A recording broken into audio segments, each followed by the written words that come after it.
concrete വനത്തിനോരത്തില് നവീന അടിമകൾ വാഴും നരകം പോലൊരു ഇടത്തില് എന്നെ പെറ്റല്ലോ കല്ലുപോലൊരു തീ അവളെ ജാഫ്നയിൽ നിന്നരോ തുരത്തി അവളിനുദരത്തിൽ നിന്നും ഉരുവെടുത്തത് പരുത്തിയല്ലോ എരിക്കും തീ വിരൽ പിടിച്ചൊന്നും നടത്തിയില്ലല്ലോ തെരുവിൽ തനിയെ നിർത്തി തെരുവിൽ പശിയിൽ മരിച്ച ഇള മനസ്സുകൾ വിളനിലങ്ങളായി മാറുമല്ലോ കാലം പല കടന്നവർ വാഴുമല്ലോ പല തലമുറകളിൽ കാതിൽ കവിതകൾ ഓതി വിധികളെ മാറ്റുമല്ലോ പശിയും പണവും കനവും നിലവും ഉണ്ടാവാൻ പാടില്ല നിനക്ക്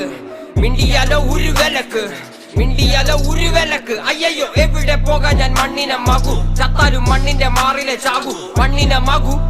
മകു ചത്താലും മണ്ണിന്റെ മാറിലെ ചാകു ഉത്തമരെല്ലാരും കല്ലെറിഞ്ഞ് കല്ലുകൊണ്ട് എന്റെ മുഖം മുറിഞ്ഞ് ആ കല്ലു പെറുക്കി ഞാൻ പാത വിരിച്ചതിൽ വില്ലുവണ്ടി ഏറി പായുമ്പോൾ എന്നോട് തലപ്പാവിനെന്ത് തിളക്കം